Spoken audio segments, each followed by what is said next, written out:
In this video, we're going to take a look at how to take user input using scanf, which is going to be one location where we're actually going to need to use addressing to be able to store data from the input inside of a variable. So let's take a look at how scanf works by taking a look at an example of taking a few inputs for some variables. The first thing that I want to do is I want to take in a variable for this int I. To do this, I'm going to say scanf, and then I'm going to provide to it a string that has a format of the input that I'm expecting.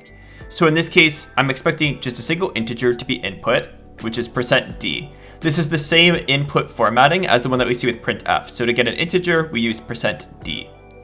And then we tell scanf where we want to store the value that we get as an input. I want to store that value in I. However, I can't just put the value I here.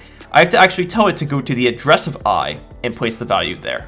To do that, I put the ampersand character as we discussed in pointers and addresses. So it's going to take the value that it receives from that input, and it's going to place it in the memory location of I. From here, if I want to see that value, I can do a printf and say something like the value of I is, and then print out that value, just like this. Let's take a look at what that does. So I'm going to clear this here. I'm going to go ahead and compile and run. You'll see that it sits here waiting for me to input in an integer. I'll input one in, and it gives me this output that the value is 150. So that shows you how you can take a very basic input. Now, there's a few different things that we can actually do with this particular scanf function.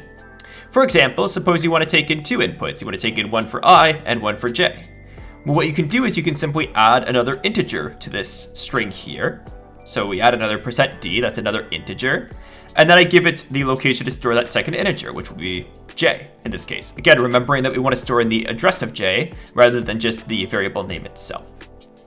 So now when I do this, you'll see what I end up getting is, wait for one integer, and it's still waiting because I still need to input another integer. And once I do that, the code will complete. Now, of course, I didn't print out the value of j. Let's just go ahead and add that in here so you can see. The value of j is, and then %d/n and j. There we go.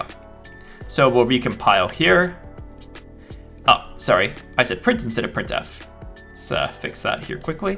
There we go. And now, when I compile this, I can go ahead and run. I enter in the first integer, the second integer, and you see I get those outputted onto the screen now. Now, a few interesting things to note about scanf. It is only looking for values based on whitespace. So in the example that I showed here, I did 10, enter, and then 15, enter. And that's how it was able to distinguish between those two integers. I can actually input them all in one line with a space separating them, like this, 10 space 15. And you can see that that also works. So long as it's separated by any Newline character, it will consider that the next thing to scan for. And it will continue doing that until it reaches the end of what it's supposed to scan for, and then it continues on to the next bit of code. That's generally how that type of idea is working. Now, a few other interesting things that we could talk about is actually different formats for actual scans.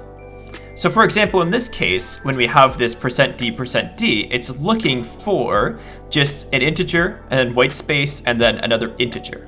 I can actually specify a very specific format, and what will happen is scanf will work like a pattern matcher. So for example, suppose I wanted to get like a fraction, like an integer divided by another integer, like this. I can specify a format that looks like this, and what's going to happen is it's going to look for that exact pattern. So now when I run this, what it's looking for is it's looking for integer number 1, that slash character, and then integer number 2. And you see that that generally works. Now, what's interesting about this is that if you were to run this and do spaces instead, it wouldn't find that second integer because it's not looking for a space, it's looking for that slash character. And because it doesn't find it, it doesn't actually scan that second integer. So this is something interesting to keep in mind. So you can set up this format in whatever way you really like. You could do it comma separated values like this. And if you do something like that, what you'll get is the following. If we input in, 1, 2, do you see that it parses up to the comma and then everything after the comma, right? But if you did something like 1 space 2, it doesn't parse the second one because it's missing that comma. So that gives you some general intuition towards some different ways that you could use scanf. There's a lot of different, patterns that we can try out here and a lot of different ways that we can do it. Main things to keep in mind is that it's matching basically based on the variable type. So %d is integer, remember %f is going to be float, and that's generally the way that this is going to work in terms of scanning. So this gives you a bit more intuition towards taking user inputs and some different ways that we can use this addressing for variables. So thanks so much for watching, and I'll see you in the next video.